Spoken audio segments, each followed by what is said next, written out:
حقیقت ہے یا افسانہ، لیکن ایک سبق، ایک نصیحت اور ایک داستان عبرت ضرور ہے۔ آج میں شادی شدہ ہوں۔ کل جو کسی کی چھوٹی ننند تھی، آج 3 نندوں اور ایک دیور کی بڑی بھابھی۔ اب جو خود پر گزری ہے تو سمجھ آئی کہ پریکٹیکل لائف پھولوں کی سیج نہیں۔ ذمہ داریاں پڑ جائیں تو لاڈ پیار بھول جاتے ہیں، میچورٹی آ جاتی ہے۔ اب اپنی بھابھی کے ساتھ گزارے ہوئے سال بہت یاد آتے ہیں۔ میں کالج میں تھی جب وہ ہماری گھر کا حصہ بنی۔ ان کی ایک ایک بات، رویے، چہرے کے تاثرات کے معنی اب خود بھابھی بن کر سمجھ آتے ہیں۔ میں لاڈلی تھی، کالج کا غصہ، بہنوں کا غصہ گھر میں منہ پھلا کر موڈ بنا کر دکھاتی تھی۔ بھابھی ڈرتے ڈرتے ہی بات کرتی کہ یوں نہ ہو غصے میں ان کے ساتھ بدتمیزی کر جاؤں۔ آج جب نندیں میرے ساتھ یہی کرتی ہیں تو سمجھ آتی ہے کتنا دکھ ہوتا ہے جب اپنے سے چھوٹے سے ڈر کے احتیاط سے بات کرنی پڑے۔ جب پارٹی اور پکنک ہوتی تو بھائی سے خوب پیسے مانگتی تھی۔ لگتا تھا بھابھی پریشان ہو رہی ہیں، ان کو جلانے کے لیے مزید ڈیمانڈ اور ضد کرتی۔ آج سمجھ آتی ہے جب میرے اپنے شوہر کو اپنے بہن بھائیوں کی پاکٹ منی، میرے اور گھر کے خرچے مینیج کرنا ہوتے ہیں۔ بھابھی جلتی نہیں تھی، وہ اپنے شوہر کے لیے اداس ہو جایا کرتی تھی۔ جب غصہ آتا تھا تو میں بھائی سے اونچی آواز میں بات کرتی تھی۔ لاڈلی ہونے کی وجہ سے وہ مجھے غصہ نہیں کرتے تھے، سب سن لیتے تھے۔ لگتا تھا بھابھی کو برا لگ رہا ہے۔ میں دل میں سوچتی، یہ بڑی آئی 2-4 سال ہوئے میرے بھائی پر حق جتاتی ہے۔ آج جب میرے شوہر کے بہن بھائی ان سے ذرا سا بدتمیزی کریں تو بھابھی کا درد محسوس ہوتا ہے۔ میرے وہ بھائی صحیح، بھابھی کے لیے ان کے شوہر سب سے معزز ہستی تھے۔ بھابھی پر کچن کے کام کا بوجھ ہوتا تو میں مدد نہیں کرواتی تھی۔ میں سوچتی تھی یہ ان کی ہی تو ذمہ داری ہے، نہ امی ہم بہنوں کو کہتی۔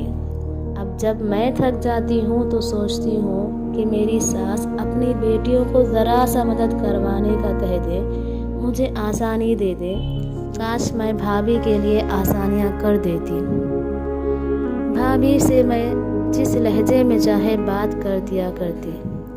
میرے ذہن میں یہ بات تھی کہ ننند کے نخرے اٹھانا بھابھیوں پر فرض عین ہے۔ آج یاد آتا ہے کہ اصل بات ننند بھابھی نہیں، بڑے چھوٹے کی ہے۔ اگر بڑے کو چھوٹے سے پیار کرنا چاہیے تو چھوٹوں کو بھی بڑوں کو عزت دینا چاہیے۔ بھابھی جب پریگننسی میں تھی اور ہمیں اپنے کسی درد یا تکلیف کا بتاتی تو لگتا اوور ریئیکٹ کر رہی ہے۔ سبھی عورتیں اس مرحلے سے گزرتی ہیں۔ اب پتہ چلا کہ پریگننسی کتنا کٹھن مرحلہ ہے۔ بھابھی کے کمرے میں جاتی تو کمرہ بکھرا ہوا لگتا۔ ہمیشہ سوچتی تھی ان کو ذرا سلیقہ نہیں ہے۔ اب سمجھ آیا کہ جب پورے گھر کی ذمہ داری کندھوں پر ہو تو اپنے گھر میں آ کر، اپنے کمرے میں آ کر صفائی کرنے کا نہیں، ریسٹ کرنے کا من ہوتا ہے۔ ایسے ہی کتنی ہی باتیں یاد آتی رہتی ہیں۔ اب کیا کر سکتی ہوں؟ آسانیاں نہ دے سکی، مشکلات خوب بڑھائیں۔ بھابھی سے معافی مانگنے کی ہمت حوصلہ نہیں۔ اب جب اپنی زیادتیاں یاد آتی ہیں تو اللہ تعالیٰ سے معافی مانگتی ہوں۔ اب جب بھی امی کی طرف جاؤں بھابھی کے لیے کوئی تحفہ لے جاتی ہوں۔ زیادہ دن کے لیے نہیں جاتی کہ ان پر بوجھ نہ ہو۔ جب بھی جاؤں ساتھ کچن میں مدد کروا دیتی ہوں۔ میری امی تو کہتی ہے کہ اپنے گھر سے تھکی آئی ہو، آرام کرو، لیکن مجھے ایسے آرام میں کوئی راحت نہیں ملتی۔ اب رہنے جاؤں تو بھابھی کو سبزیاں کاٹ کر فریز کر کے دے آتی ہوں۔ وہ کچن میں مصروف ہوں تو ان کے بچوں کو نہلا دھلا دیتی ہوں یا کسی بھتیجے کو پڑھا دیتی ہوں۔ کوئی نہ کوئی آسانی کر دیتی ہوں۔